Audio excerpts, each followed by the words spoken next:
so ladies and gentlemen, Stéphane and Shalee are about to come on and rock your world. These two are just powerhouses using these techniques to not only reprogram ourselves for success, but they're doing it with a big heart. They're conscious entrepreneurs, and they also have a thriving relationship themselves. So you definitely want to stick around and keep showing up as your greatest possible self. Before we dive into that though, I just want to acknowledge you for choosing to be here today, for choosing to study, for choosing to be on the journey, to invest your time, your money, and your energy into being your greatest self. I see you.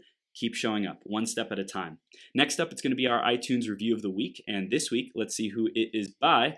I believe it's by Jessica. Let's put it on. Awesome podcast. Clarice says, awesome podcast. Chris, the host of Becoming Your Greatest Possible Self podcast, highlights all aspects of business, entrepreneurship, and more in this can't miss podcast. The hosts and expert guests offer insightful advice and information that is helpful to anyone that listens. Clarice, thank you so much for that review. And if you want a chance to get shouted out on a future 12-hour live stream, go to beyourgps.com/iTunes or search Greatest Possible Self on the Apple Podcast Store. Give us a review. Let us know what you love about the show, what you want to see more of, how we can improve it for you, and keep being our greatest possible selves together. I'm going to introduce Shalee and Steph in just a second. Before that, grab a piece of paper, grab a pen, be ready to take notes. I have a feeling that there's going to be some tactical, actionable things, as well as just inspiring principles, wisdom, stories that they share. So really be ready for these gold nuggets and stick around all the way through to the end, because one idea has the power to change everything for you. Let's introduce them, and then we'll bring them on the screen. Stéphane and Shalee Schafeitel, also known as Steph and Shay, have been successfully training and coaching hundreds of couples around the world for over a decade now. Their goal is to help coaches enhance and strengthen their relationship, and they've been together in their relationship for almost 2 decades, and they've successfully owned and operated multiple businesses together. They've learned a lot over the years of what works and what doesn't work from personal experience and from many couples that they have friended and trained and coached. Steph and Shay are excited to share today with you everything that they've learned so that you can learn in a few hours what took them almost 2 decades to figure out. And we're blessed to have them here with us today. Steph and Shay, are you ready to bring the heat, superstars? Let's bring it. We are live and Become Your Greatest Possible Self. Thank you so much for being here. We're going to be kicking off this day with you two powerhouses. And let's just dive right in if that works for you. The theme today is keeping the fire lit. So we'll start with Stéphane. Stéphane, what does that mean for you, brother? So keeping the fire lit, that means, well, that honeymoon phase that everybody talks about, that ought to be the whole relationship.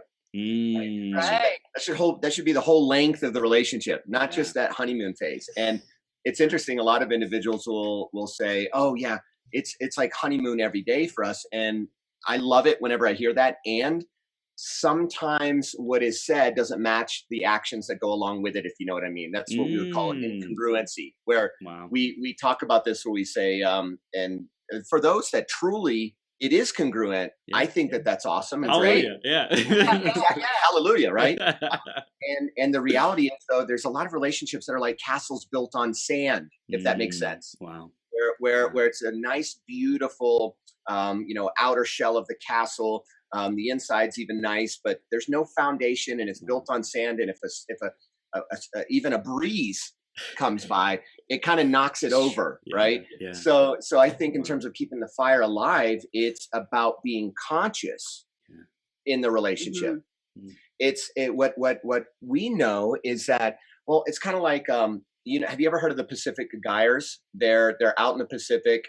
It's the currents in the Pacific. There's a northern gyre, a southern gyre. It's where all of like the trash of the world is collected. Yep, I've heard of that. Yep. Yeah, like the northern Hawaiian Islands have a whole bunch of trash that's collecting up there because of these gyres. Well, why am I bringing that up? Relationships are like the gyres for life. What I mean by that is most individuals, they fall unconscious in the relationship. And the relationship kind of just goes on the back burner. Yep. Right? Because it'll just take care of itself. Right? All the problems going on in work, in health and fitness, in spirituality, family life, everything. It will get dumped onto the relationship. Wow. And so I think what's important to keep that fire, that cauldron ignited within the relationship is consciousness. Yeah. Now let's speak about consciousness. So it's so funny. We ask people all the time, what does consciousness mean to you? And we'll hear things like meditating underneath a fig tree for 5 hours. I'm like, that's beautiful. And that's not what's required for consciousness. Wow. Consciousness, if you want to simplify it, equals awareness. Yeah, presence, awareness. Yeah. That's right. So how every single day can you be conscious in your relationship, not letting it be like a Pacific Gyre where all of your gobbledygook and trash and Just your garbage unconscious stuff goes, right? Yes. It usually can get dumped in the relationship in the way. It's kind of like this. I remember whenever Shay and we went out on our first date, right? Yeah. It probably took me like an hour and a half to get ready, right? Mm-hmm. Now, on any given day to get ready for work, Shay knows I can get ready in about 5 to 10 minutes. That's right. But when I was going out on my first date with Shay, it was like an hour and a half. Like, make sure everything was like in its right. I opened the car door for her. Yeah. I knew where all the forks and knives were, at this nice Thai restaurant that we went to. And it was so funny. I got the napkin. I make sure it was across my lap fully. You pulled my chair out for me. You're right, right. And I did, I blotted my mouth nicely. Very proper. And then here's the reality. Flash forward 3 or 4 years, and we're eating pizza on the couch. I'm burping and I'm wiping my mouth with my sleeve. Right? Because you get comfortable, which is good. It's good to be comfortable in your relationship. To just be yourself. Yeah. But it's not good to be complacent or lazy. Right. Yeah. You just don't do those things anymore. So we like to call them, so keeping the fire alive. We like to call them love crumbs. Ooh. Right? Do you remember Hansel and Gretel? Yes. You remember the story, right? Yeah. What did they do? They had breadcrumbs. Little breadcrumbs that reminded them of where they came from. Yeah. So we call them love crumbs. Right. So which is to remind us where we came from in our relationship. Wow. What that means is a Post-it note on the mirror for Shay saying, I love you, dear. Yeah. Or bringing her a coffee when I have a feeling like she wants it. Right. Or I'll bring him a tea when, he's in a long coaching call and I know his throat is probably dry. Yeah. Right. So we call these things love crumbs. I love getting her cards.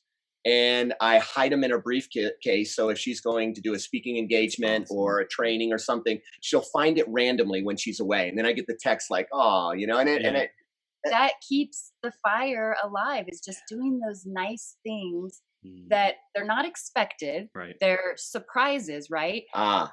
And sticking them in throughout the day and showing each other how much we love each other. Yeah. And not expecting anything in return. Yeah. That's right. Mm-hmm. That's key. Listen, relationships aren't about 50-50. No. It's not 51-49. It's not 52-48. It's 100. 100. Yes. No expectations of anything in return. Wow. So important. So that's keeping the fire alive.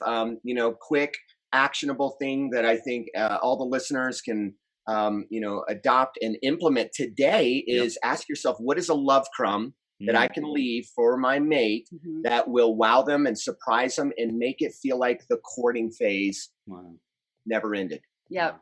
Oh my gosh, I love it. It's the small things, right? It doesn't need to be big, but it's the small things compounded over time, compound effect, slight edge. Like it's those little things that really just transform a relationship. And in the beginning, where we have the effort and the energy and the intention, like I want to keep winning this person over because like they're sexy, they're beautiful, they're awesome, they make me feel great, whatever it is. It's like we're willing to go that extra mile. So keeping that going throughout the relationship makes such a massive difference. And I love how you also said like the 100-100, right? Like each person shows up and it's like, hey, I want you to be the best version of yourself that you can be. So I'm going to do everything that I can to keep reminding you, to keep appreciating you, to keep loving you any extra way that I can, knowing that I'm just overflowing with this. There's more than enough to go around without expecting anything in return. But when we do that, we naturally just get it back anyways, because who we're being, what we put out,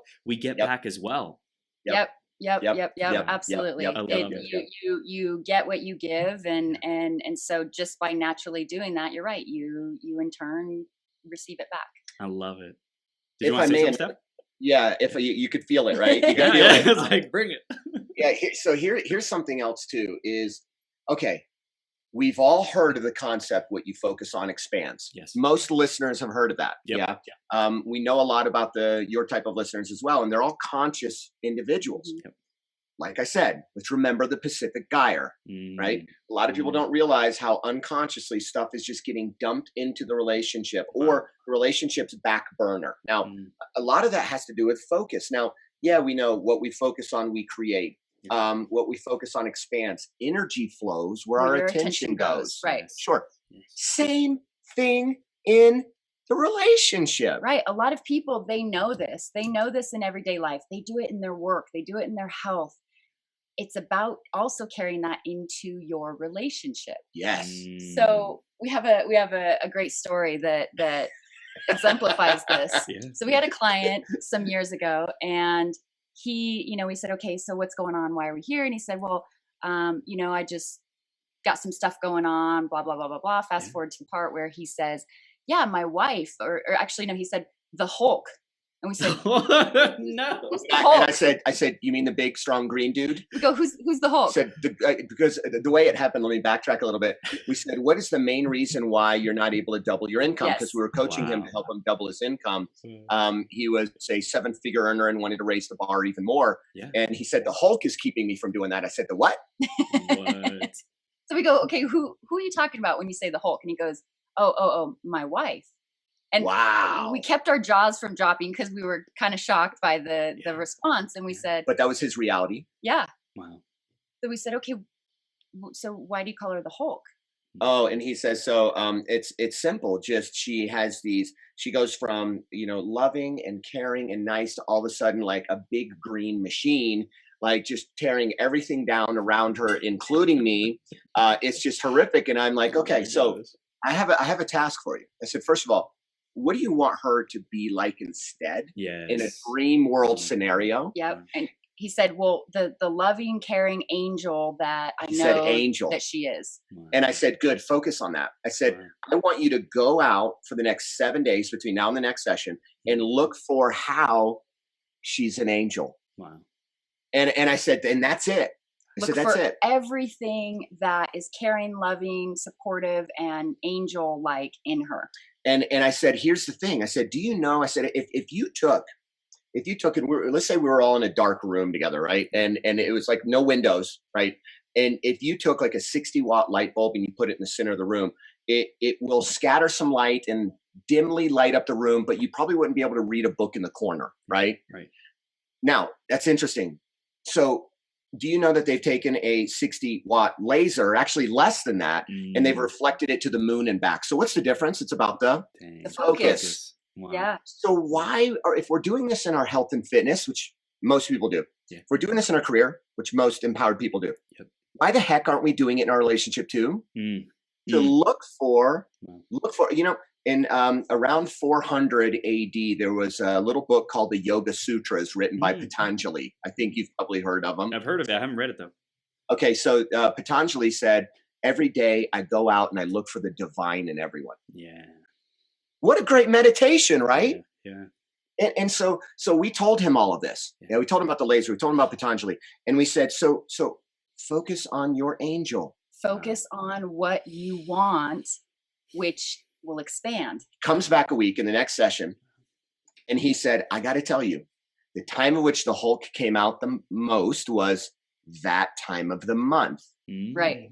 He goes, which began right after our last session, literally concluded before the session. He goes, and it's crazy, almost like by magic. I don't know what happened, but in the last week, I never saw the Hulk.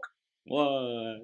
And he went, now, did she change or did I change? And we said, that's right. I love it. This is so powerful. Like what you really, the identity that you put onto people, like who do I want to see this person as? Most of the time we're left to circumstances. We're left to, well, the stuff that just happens in life, right? Like the stuff that comes up that goes in those gyres and just like the natural flow of life. There's going to be resistance. There's going to be breakdowns. There's going to be messes that we get to clean up and get complete on. Most people let those just keep going and build up momentum until feel like it's this like burning fire of trash, burning, big thing of trash. So I love what you're saying, and to consciously focus on who it is that we're creating this person as. I also wanted to highlight the meditation, that it's not something you do once a day, right? Oh, for 30 minutes I meditate. No, you live a meditation. You live looking for the divine in life, in everyone. You live like looking at this angel and reminding yourself who that person is. So I love that we're getting into all sorts of beautiful topics here. And I want to ask specifically, Shay, did you have anything you wanted to add about keeping the fire lit that really stood out to you beyond what we've already dove into? Because we've already covered a lot. I mean, love crumbs is definitely a big one. And I'll also say, just aside from that, we live in such a busy go world, right? Yep. I mean, to give you a stat, actually, there's right now today, there's 40 million bits per second coming at us of information. And we can only consciously process 40 of those 40 million. So 40 bits is all we can process out of the 40 million. Yeah.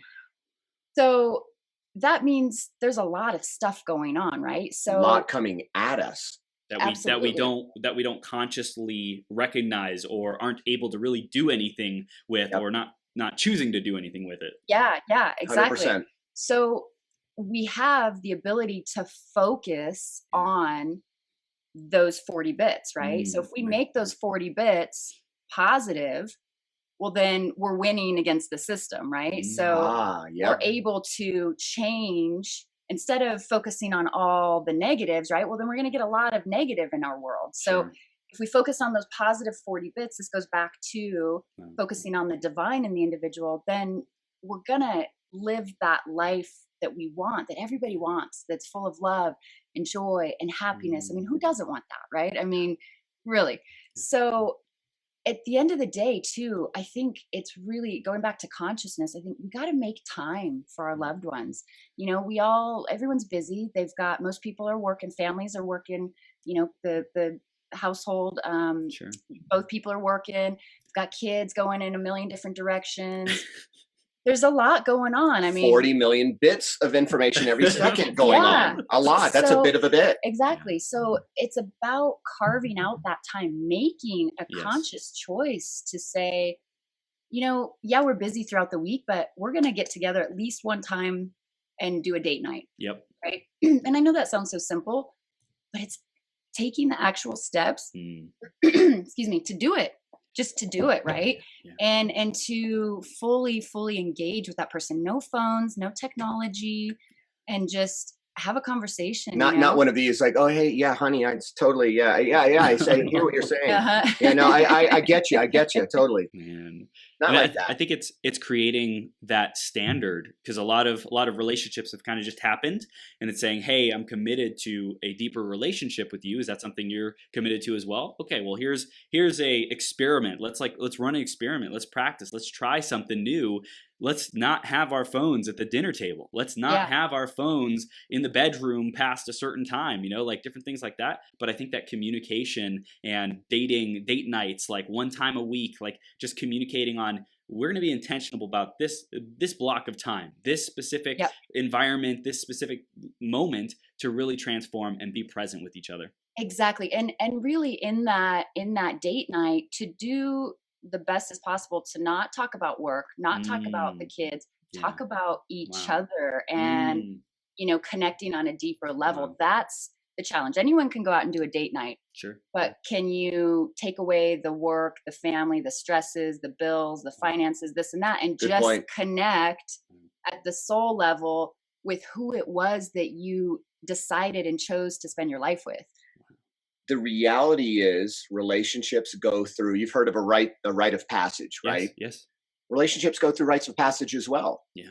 And a lot of people don't get that. They don't understand that a relationship, in order to grow, must transform.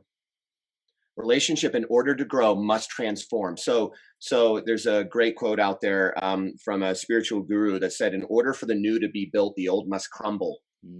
And so the reality is there's certain component. I don't know about you, but I'm not the same person I am today as I was 10 years ago. Nope.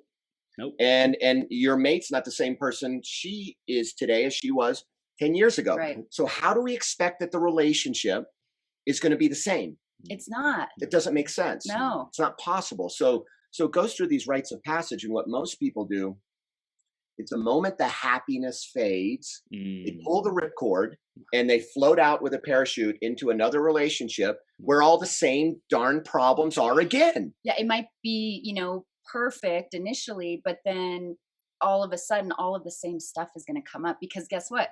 The person still has that unresolved stuff that they didn't take care of in the last relationship. Yep. So it's going to follow them into the next. Wow. Super, super important. So you have to, as you're growing, you have to also allow your relationships to grow. It's there's a great metaphor, that when we talk about the olive tree, and many of us have heard many stories about either the olive fruit, the oil, or the tree, and it's very symbolic. Very symbolic. It's mentioned in the Bible over 100 times. Wow. Right. Wow. If you go and do the research, but here's the basics of the olive tree, which is really important. A lot of people don't know what's required. Follow me here. Yeah. You might see a parallel. Yeah. So it requires the harsh winds from the east. Yeah. And also the nourishing winds from the west in order for an olive tree to grow. Wow. They actually at first thought, wait a second. So the nourishing winds, well, that's great. Maybe what we ought to do is we ought to actually take trees and plant them on the west facing slopes of hills so that they're guarded from the harsh winds from the east, so that all they got were nourishing winds from the west. And maybe that'll work. Guess what? Never worked. The dream come true, right? Yeah. It never worked. It's perfect. Right? These olive trees, they weren't robust enough to handle the nourishing winds, and they never were able to produce fruit. So they realized that the harsh winds from the east, and they literally, as they would come in, it would strengthen the core. Yeah. It would create there to be a nice, robust, rough looking bark around it. Protective. And the reality is the nourishing winds came with a lot of humidity that allowed the fruit to grow, but it required both. Yeah. And this is super, super, super important. And another thing too about olive trees, going along with the metaphor, is you could have an olive tree produce fruit for thousands of years as long as it's pruned. Wow. It could produce fruit for thousands of years as long as it's pruned. So let's think about the parallels here. In a relationship, if we're sitting there looking for happiness, well, we're looking for the wrong thing. In a relationship, we obviously, yes, we want internal wholeness. Of course. And there's another level of completeness and wholeness that comes when you have two together. Complete beings coming together. And the reality is, we can't expect only nourishing winds from the west. Sure. We have to be prepared for and actually celebrate the harsh winds from the east. What is that? The arguments, the disagreements, the growth moments, the challenges, in the road, the ups and downs, all the stuff, right? The stuff is the harsh winds from the east, and it makes the relationship stronger and more robust, like the olive tree with a strong core and nice, rough-looking bark on the outside. Yeah. It's funny, if you go to Tuscany or the provincial area of France, you'll see these trees that have been pruned, and all there is this just like gnarly looking stump. And you think like, what? Nothing's ever going to grow out of that. It looks. They really pruned it back all the way almost to just a stump. But then here comes the harvest time, and the sprouts start blooming out beautifully, and a nice flowers, and then the fruit comes. And this is a stump that's been around for over 1,000 years. Wow. So we have to, in a relationship, truly celebrate and embrace and invite the harsh winds from the east. Not going to just be about the good times. It's also going to be about the challenging times. You need both for a relationship to stand the test of time. Yeah. Super important. I'm curious, how do we really, if it's been difficult to welcome those for a lot of people, it's been difficult to welcome the challenging times, the harsh times. What is it that we can do to really to shift that conversation of resisting challenges, arguments, things like that, to welcoming and growing through those with power, with clarity? Yeah. We use a safe word. Well, yeah. If we're in the heat of a moment, we know that it's really not about what it's about, right? It's like that's what happens is these disagreements and arguments, they get so escalated, and it's like it ends up being about who didn't take out the trash, right? You know? or Nonsense. who started the argument. We've seen the most of the couples that we've worked with, right? Trying to backtrack, fingers of saying, well, you started this whole argument happened because of you. That's not going to go anywhere. Yeah. Here, so I have another thought there, and I know you have a thought. We have a safe word, which is if anything ever escalates, which it happens, we're not perfect. We don't want to be perfect, not in our relationship, because if it were, then that means we weren't growing. It's right. Right. Yeah. So we have a safe word, which guess what it is? Olive tree. Yes. So if ever anything starts to escalate, one of us says olive tree, and we know it's time we stop immediately. And then we go to our corners. Literally. Like a timeout, right? 15-minute minimum 15-minute timeout. Cool off, do some breathing, maybe do some meditation, maybe walk around the block, get out of that zone energy. of being in it, that energy, dissociate from it, and then we come back. We're like, okay. Let's talk through that. And remember what we said earlier. There's 40 million bits per second of information coming at us. We can choose 40. Why not choose a different 40? Wow. So rather than who started the argument, who's at fault, and this, that, and the other, instead, I see her as being divine. I see her being the angel and the queen that she is. And now let's come together, and here's the fun part. Let's negotiate. Forget arguing. Let's now negotiate. Let's put on a negotiation and cap and actually move to a win-win. So that's what we do. We just, as a good strategy, we have our safe word, which is olive tree, because we know the power of that metaphor. And we go to our corners. I usually go for a hike in one direction. She might go for a hike in another direction on her own, or one of us goes and does breathing exercises in each other's office, what have you. And then we come back after 15 minutes. Go get a workout in. Get a workout in. Whatever. Just blow off some steam healthily, calmly, cool-headedly, if that's a word. If not, it is now. And then come back with a cool head. Choose a new 40 bits. And then go at it. And then usually you're able to see that it's not really what it was made out to be, right? It's usually that, something was off. Maybe someone was having a bad day and then they brought it home, or, someone had a different an off perspective, right? So it's about coming to it and then really truly knowing that each other has the best intentions in mind. Really truly seeing that in each other, and that can diffuse a lot of it. Another thing to add to that is we like to say when we're going through growth moments, just ice it, which ICE stands for the I is identify, right? So, okay, identify what just occurred.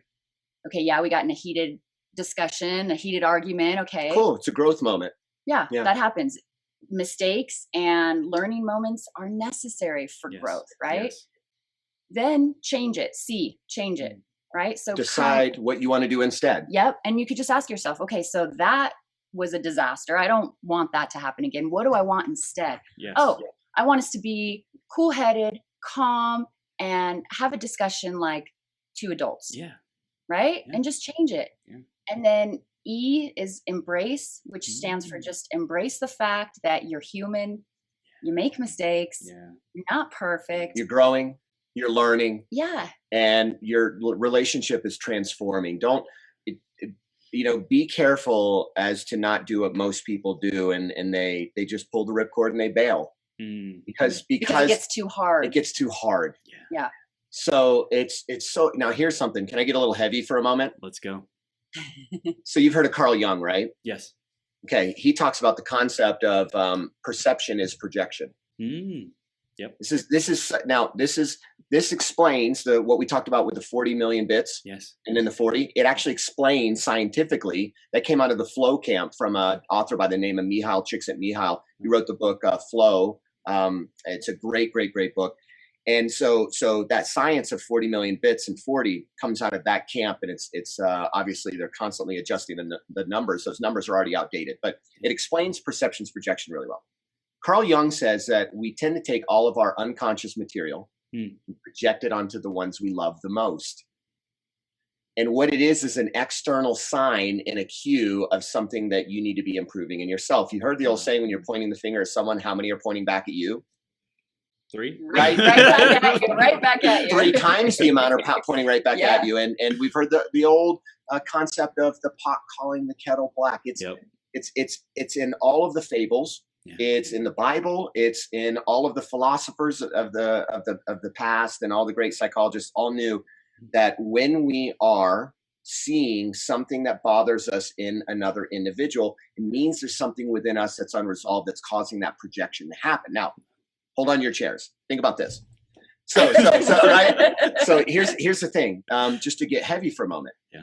So when so many relationships, they have these huge tiffs whenever they're trying to figure out who is at cause for the problem in the relationship. Now, it might appear in the physical plane and in the physical world that this person did X, right? Like somebody cheated on somebody, right? Yeah, but what if the individual that's on the other side of the equation, they didn't do anything physiological, but running through their head on a daily basis since they've been together is, I hope they never cheat on me. So now the question is, who's at cause? Who's actually responsible? Right. One Is may it the be more, chicken or the egg, right? Since we're in a chicken or the egg scenario, what we say in a relationship is we throw up our hands and we admit that at some level, whether spiritual, mental, emotionally, or physically, there was responsibility on both sides. And since it's a chicken or the egg scenario, let's both agree that we're both responsible at some level, directly or indirectly, consciously or unconsciously, and then move on. Yeah. Now what? We're both responsible. Yeah. Now what do we choose? Now what are the values that we get to focus on? What are the things that are important to us in our relationship to come back and meet together in union and in harmony, seeing things like shoulder to shoulder instead of like going at each other. Face to face. Yeah. At each other. Yep. Correct. Wow. Yep. This is gold. I love it. This is so much fun. By the way, we have some comments.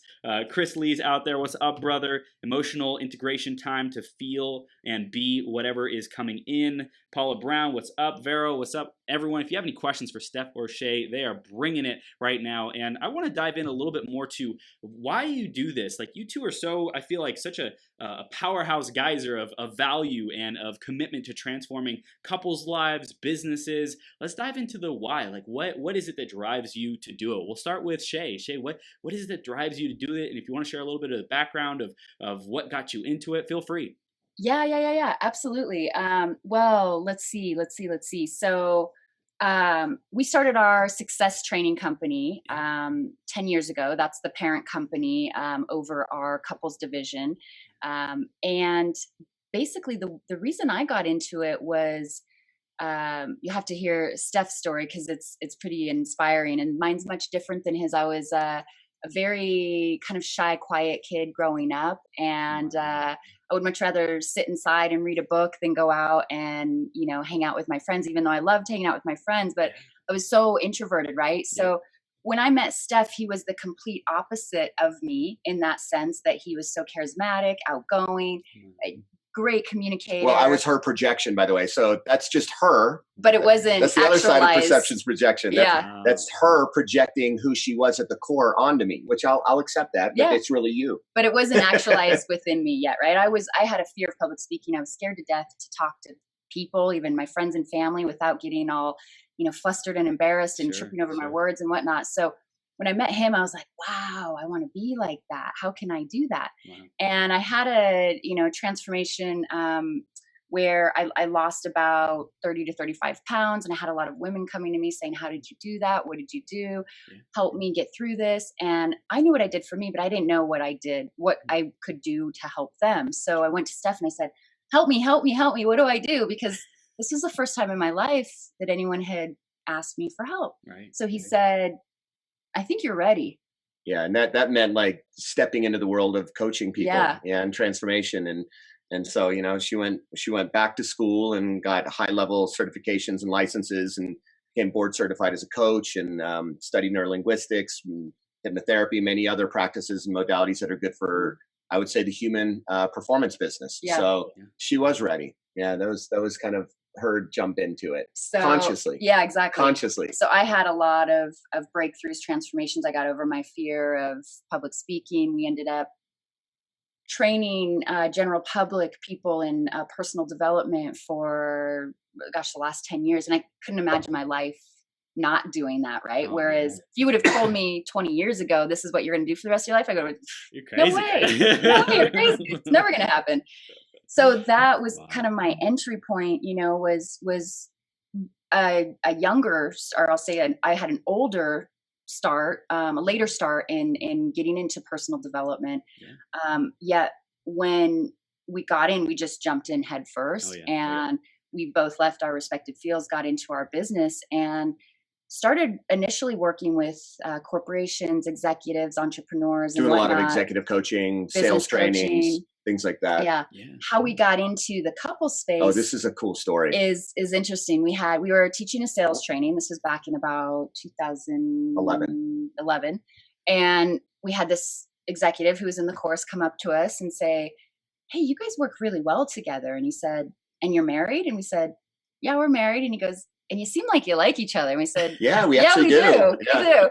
And he goes, "Well, my wife and I, we want to start a business together, but we're currently ripping each other's heads off." And I said, "You can't run a business without heads." It was It's like, true. "Oh, good point." I was like, "Yeah, just keep that in mind, please." Yeah. So he said, "You know, could you work with my wife and I to help us?" And we said, at this point, we had never worked with couples. We had just worked with Ourselves and partners of businesses, right? So we thought, well, yeah, we've done it in businesses, right? Taking two people, aligning them, getting them on the same page. in business, right? Right. So we thought we could do it with couples, right? Yeah, sure. Say two people, right? So we said, sure, why not? So we did All it. we had to do is go do some, obviously, you know, there's the intimacy piece, Sure. So which we had did to go do research. some deep research and development on, speaking with some great individuals that are world-renowned sex therapists, et cetera, Yep. to capture Wow. information, to integrate into our program, and outsource to her if it was a little outside of our scope of practice. But really, we realized it's communication. It's the same tools. Communication and Yeah. alignment are two huge, absolute important things in a relationship, in any relationship, business relationship or personal relationship, and it's communication and alignment. Really, Yep. really, really, really Yep. important.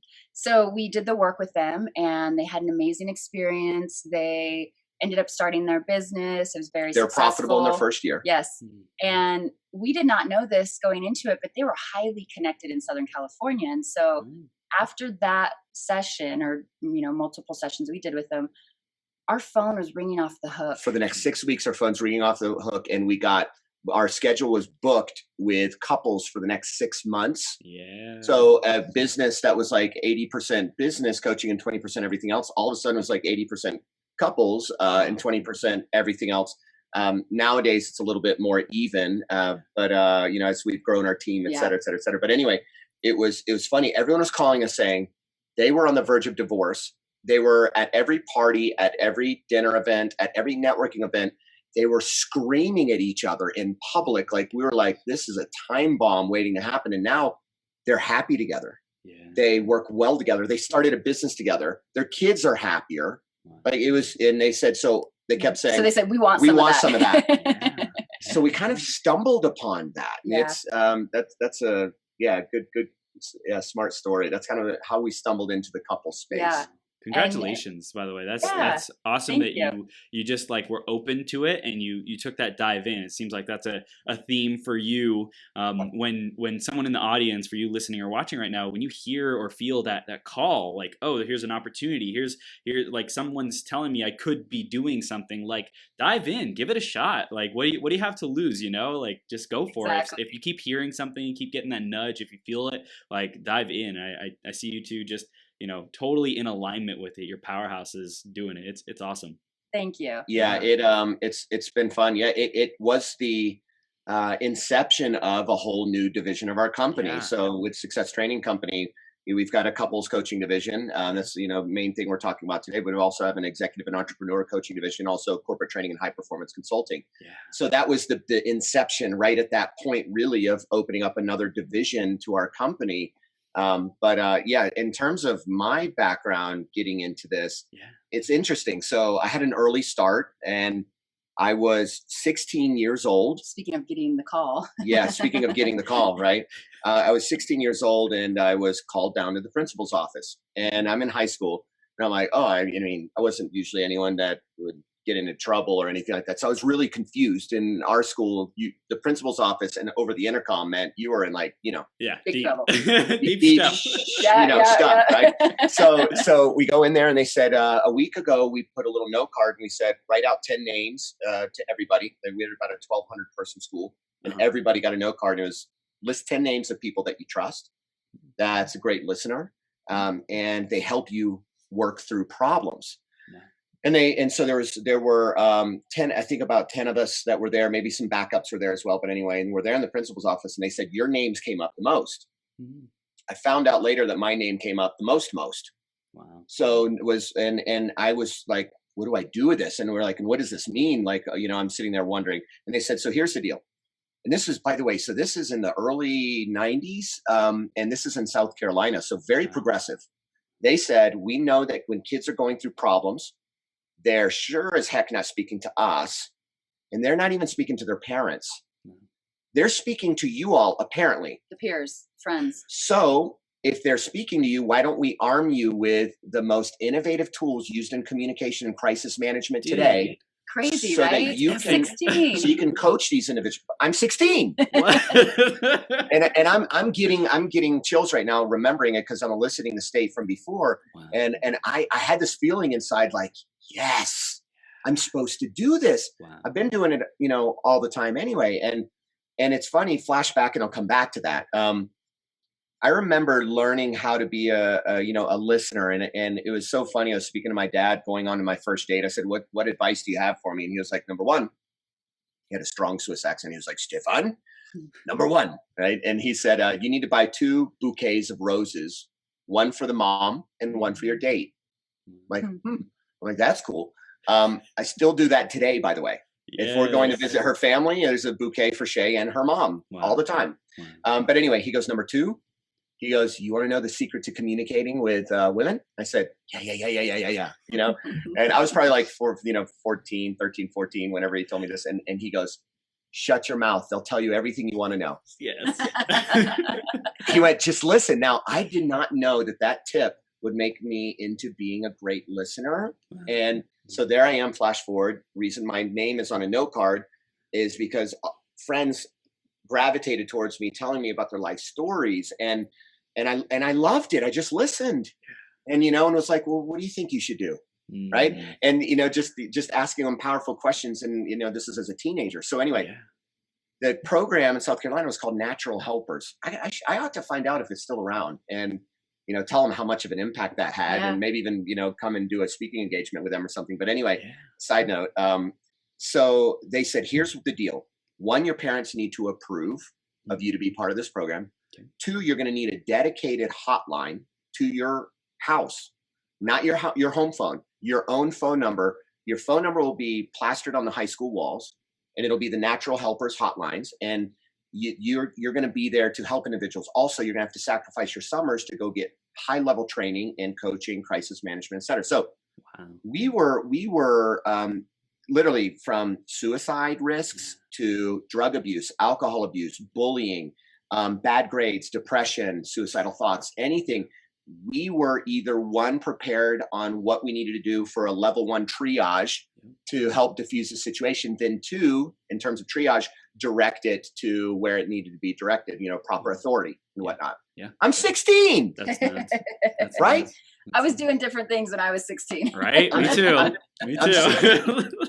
And that was when I knew that I really enjoyed helping other people. So my obviously my father approved.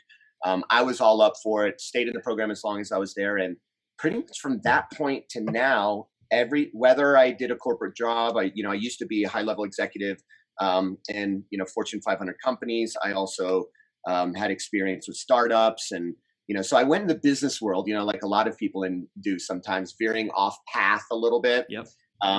Chasing certain dreams, and sure. I'm glad I did that.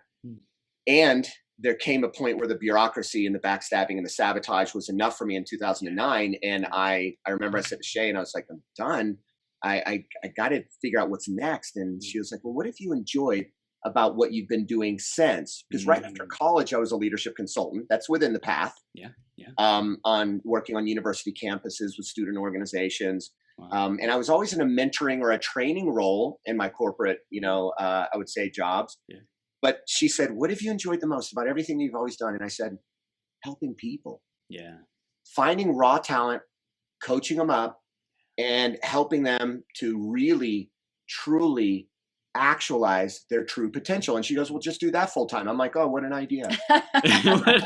So I grabbed her and I said, you're going with me. So little did I know I was going with him. So then, yeah, it was just like this poof.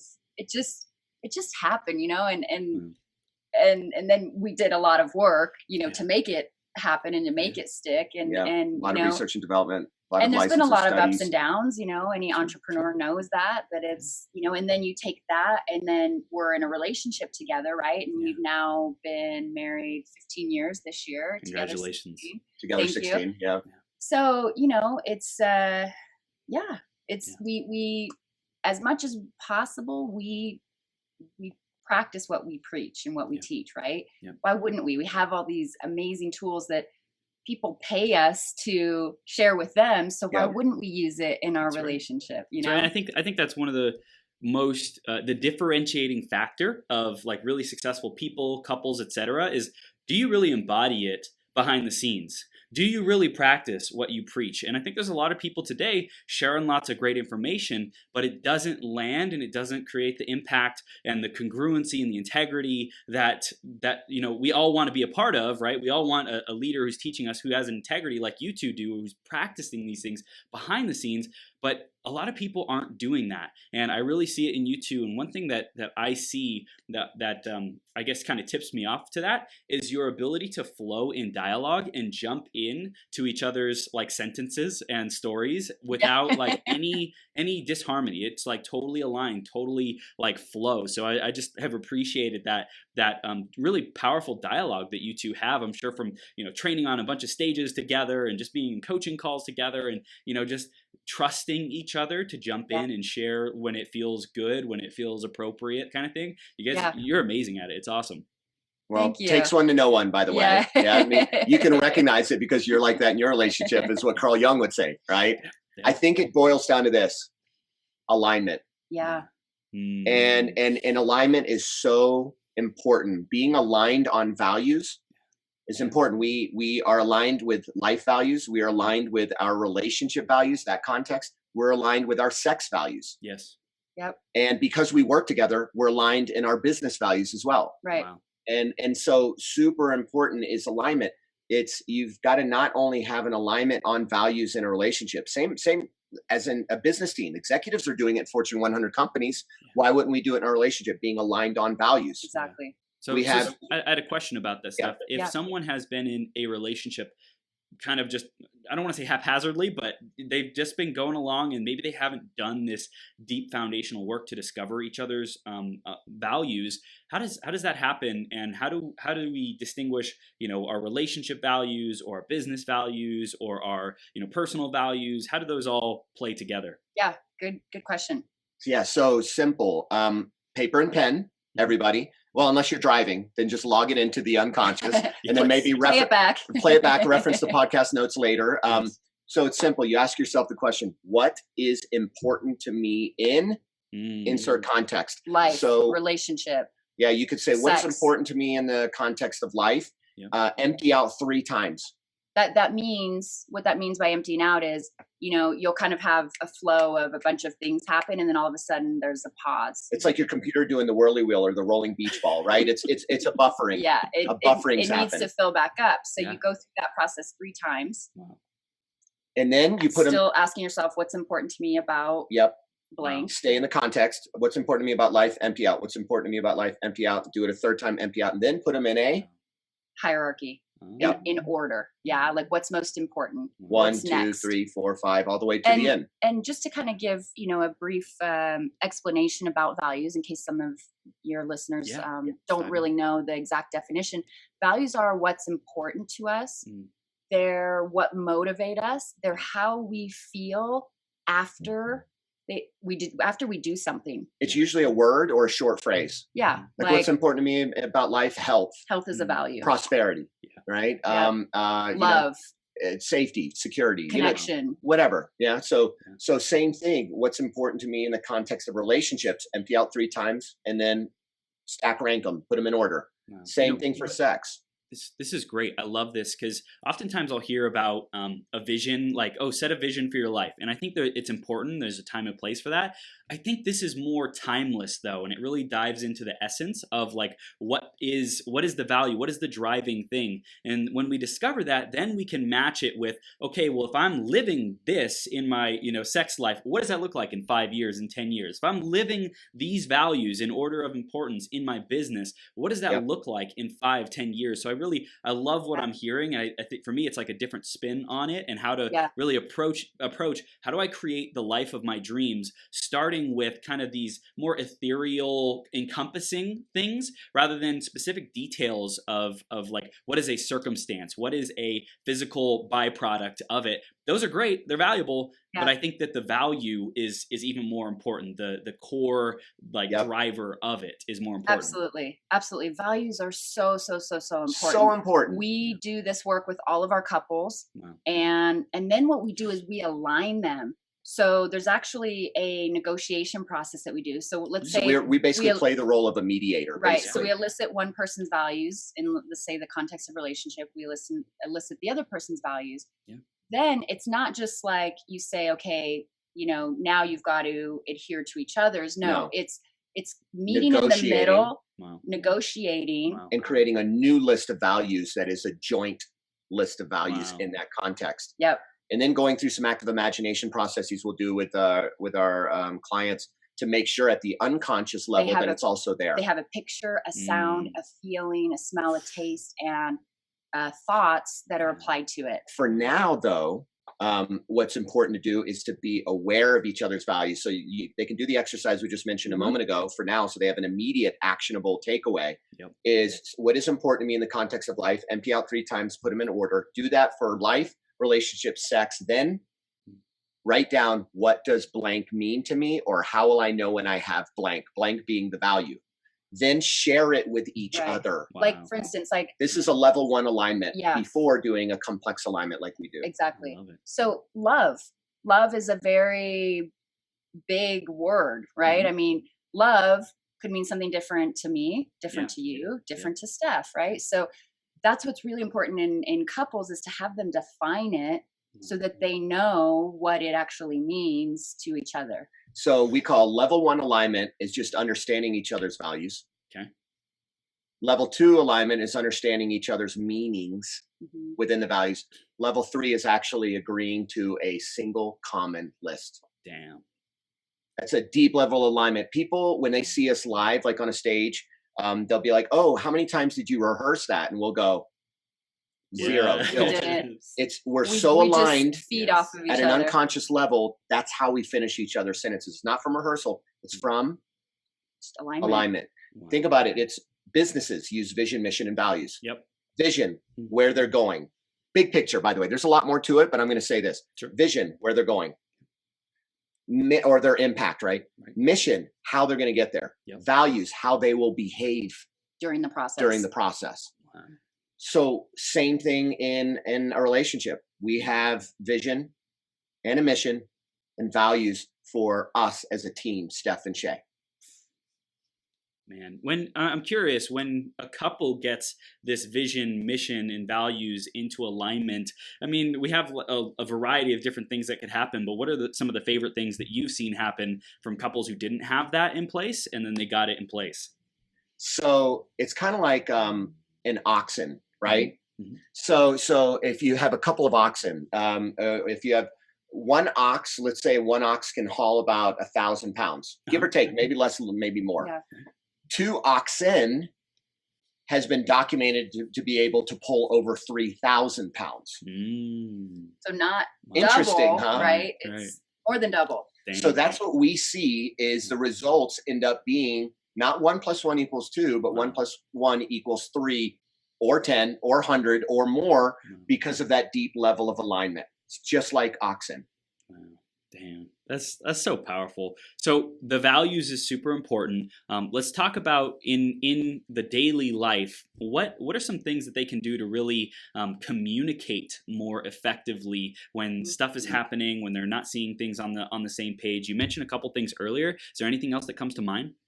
Connection languages. Mm. Yeah, we just completed an ebook on this. Actually, you know what we're going to do? I don't know if it's too late to do this. Any listener that wants it, is there a way that we can get it to you and you can get it out to anyone Yeah, absolutely. that heard it? So we have an ebook that we just completed just last week. So it's hot off the press, short and sweet. They'll be able to read it in literally a quick, probably hour, something like that, or less. Connection languages are so important. So we've all heard of love languages. This is different. Love languages are how to create a deep sense of love between each other, you know, through touch or acts of service, all of those, right? The 5 love languages. Super great, important. We utilize that with our couples. We use it. Yep, we use it ourselves. Ourselves and with couples, but it's a middle ground. Let me take a step back and saying that we believe, and we work with our couples. Our online course talks about this even too, so it doesn't require private work with us, where we get into the trifecta of languages. There's the connection languages, which is how to create a deep connection and a rapport with your partner. Then there's love languages, but our own spin on it. Rather than 1 or 2, but how to have them in a hierarchy and how to follow those. But then after that is sex languages. Wow. So our theory is, first, let me tell you how we stumbled upon this theory. We had clients come to us saying, we read 5 love languages, great book from the author. And they said, but it's not really working for us. You know, I'm bringing her a coffee and I know she's acts of service for a love language and I'm bringing her a coffee, but there's still no fire there. And I went, dude, no rapport. At the deep unconscious level, right? Wow. That's what rapport is. I'm like, what are you doing? I'm like, how are you communicating to her when you come up with that coffee? And he went, no, I'm just dropping the coffee on the desk. And I'm like, dude, rapport. So connection languages is about rapport. Wow. And then love languages works even better if connection languages have been used. We'll come back to connection languages. Now that you have a connection and a deep sense of love, then, and we talk about this in our online course, sex languages, different than love languages. How do you speak a certain, like for instance, we had a client that their main sex language was olfactory. It was a smell, and it was the smell of perfume. So when he'd smell perfume, that's what would cause him to be interested in having sex, aroused, right? It's for a whole nother podcast. For now, connection languages, which is it's the beginning of the whole trifecta of the languages. So you got to start there. You got to have that deep rapport with and that connection. So listen. This is how to do it, by the way. Everyone listen up. Listen for the words that your partner is using. Are they more visual based, auditorily based, kinesthetic based? Which is the feely. Or more auditory digital. Which is more thinking. Examples of each. Visual would be like look, see, show. Your partner might say, it's good to see you today. We'll get to how to do it in a moment. Just listen to the example. And they say, hey, I want to show you something. Highly auditory person might say something like, oh, that sounds good. I hear what you're saying. Yep. Highly kinesthetic or feely based might say, you know, that feels really good. Or, oh, come here, I want to touch you. Oh, my favorite. I'm catching what you're throwing. Highly kinesthetic phrase, by the way. Wow. We had a client once and they were like, you know, this is a really good concrete idea. And they knocked on the desk and I laughed. I'm like, that's highly kinesthetic. Those are all feeling based words. Yep. Auditory digital are the people that are really rooted in thinking and logic. Right? So here's the simple thing to do. Actually stop for a moment. Listen. Listen to the words that they're using. Reason why we have 2 ears and 1 mouth. Listen for the words they're using and understand if it's more visual, auditory, kinesthetic, or AD, and then just feed it back to them. So if they say it's good to see you, don't say that sounds good to me. Say, oh, it's good to see you too. If they say, oh, I hear what you're saying, say, yeah, listen, there's more to hear. Right? If they say, I feel you, say, I'm grasping what you're saying. So this is connection language. It's kind of like this. If you went to France and you spoke English, the garçon at the restaurant is going to pretend like he doesn't know a lick of English, even though he learned it in school. Everyone does. I grew up like a lot of my life until I was 14 in France. Wow. And if you go and you try, this happened last time we were in France, and Shay said, Monsieur, où est le toilette? And she didn't say it with a perfect accent, but perfect. She tried. And he went, Madame, the bathroom is down the hallway to the left, and then it's the first door on the right. Because I tried. Because right? she tried. Wow. Creates rapport. You don't go into another language and speak your language. Well, speak their language. Unless you want to break rapport. Yeah. You try to speak their language. So why don't we try and do the same in a relationship? Wow. Speak their connection language, which precedes love languages. That will create a deep sense of rapport. Listen for visual, auditory, kinesthetic, or auditory digital based words. Easy thing to do is be a mirror. And just feed it back. Feed it back to them. Wow. Just hear what they're saying and then feed it back. Is that useful? Does that help? Yes, absolutely. I love that. I had no idea that there's sex languages, right? So another podcast. Connection. This is connection languages. Man, connection, love, sex. Like, this is powerful. It's our trifecta of languages. Wow. And we talk about all three languages in our online course. Wow. Yeah. So tell me a little bit more about the online course. Like, who are the type of people that go through it, and what happens when they go through it? Yeah, good question. So the online course is called Live in Love, a guide for couples to renew, enhance, and power up your relationship. So it's really we designed it for any couple, whether they're just starting out and they're dating or married and they want to make sure they have a solid foundation, or they're on the rocks, or they've been together for 30, 35 years and things they are good to and they want it to be great, re-enhance it, right? Yeah. It goes through everything. Anyone can utilize these tools. It's video, so you can see us, where we recorded it live in a really nice studio. Wow. And it's awesome. Got an audio program that goes along with it for those auditory learners. A workbook that comes with it, physical, that our office ships out to them. And it's really you could do it on your own. Like we've had singles do it, first of all, if they were wanting to find their ideal relationship. We've also had one side of the relationship do it because maybe their partner wasn't ready yet, and that's okay. They wanted to be the spark in the relationship. Yep. Right? And they utilized everything they learned, and it created that spark in the relationship that they're looking for. It's punchy, it's short, it's sweet, but at the same time not too short where it doesn't have a good thoroughness about it. But I say that because each lesson is like 3 to 5 minutes. Yeah, so it's 3 to 5 minutes, go into an exercise. It's digestible. You can do it easily. Yet we've got 32 lessons and then 4 bonus lessons. We go into things with like meditation, how to, create that ideal relationship. We go into the trifecta of languages: connection languages, love languages, sex languages, which a good friend of ours who used to be on Dr. Drew's Love Line. Wow. Simone Bien, famous sex therapist, helped us in the creation of the whole sex and intimacy module. Yeah. Wow. So it's amazing. It's usually $997. Currently it's on sale for $297. Wow. Even available for a payment plan to break down the payment even more. I believe it's like 3 payments of $115, something like that. So it's short, it's sweet, it's punchy, and absolutely transformational. And I would say literally it's the same amount of content that some people will spend tens of thousands of dollars trying to learn and apply in their relationship. And it's all in one place for less than $300. Wow. Oh my gosh. And they go to your website, stephandshay.com, to get it. How do they get access to it? Yeah, they do. That's correct. And yes, stephandshay.com. Plus, anyone who's listening today, if they use Love 50, they get 50% off. They get 50% off of that. Wow. So $150. Can't go wrong with that. So LOVE 50, and they're immediately going to get 50% off of any of the packages. And yeah, they can just go to our website, and then the packages are just a bit down on the page. And that's Steph is STEPH, which is me, by the way. And then and written out AND, and then SHAY, which is her. Wow. Wow. And there's a lot of other stuff that you guys have going on. Let's say someone wanted to find out about that. They can just go to your website. They can connect with you guys and just learn more about that. And I think you guys are putting out a ton of content as well. You got your Facebook page. There's so much you guys are doing. Yeah, we have weekly mind power videos as well, which that is it's either on all the social media channels. We do a release of that weekly, and that's under Success Training Co. Yeah, parent brand. So yeah, we look forward to connecting with people and sharing some information that we've got that could help them. Yeah, I will say what's in the training for what they're going to be able to get, which is around $150.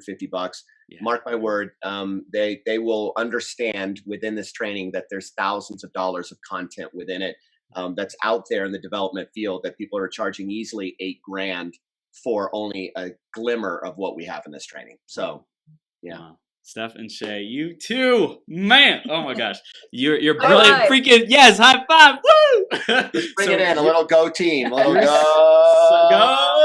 team. I love it, Steph and Shay. You're just amazing. Such a power couple. For everyone who's tuning in right now, listening, watching, live or replay, go get this. Transform your relationship. You owe it to yourself. You owe it to the person you're either with right now to have a happy, flourishing, thriving relationship, or the person that you're creating and calling into your life. And this has been an absolute blast. You two just are amazing. I'm so excited to see you in person soon, give you big hugs, introduce Petya to you. You're just awesome people. So thank you so much for coming on. Thank you so much. Thank you. Appreciate you. Appreciate you too. You have a great rest of your day, and we'll see you You soon. too. Okay? Bye. Bye. Bye.